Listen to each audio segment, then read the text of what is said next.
neuropsicòleg clínic és el psicòleg especialitzat en neurociències, en neuropsicologia clínica,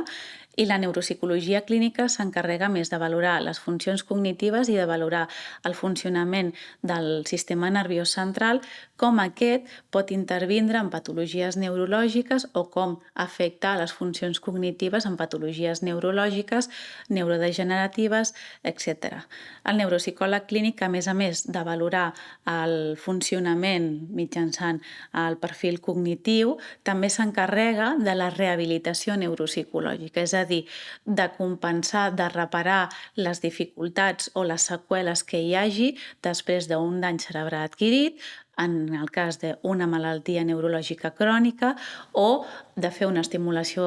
cognitiva en el cas d'un trastorn neurodegeneratiu. I el psicòleg clínic és aquell que s'encarregarà més de valorar i d'intervindre en els trastorns més psiquiàtrics o més emocionals que puguin comprendre l'ésser humà.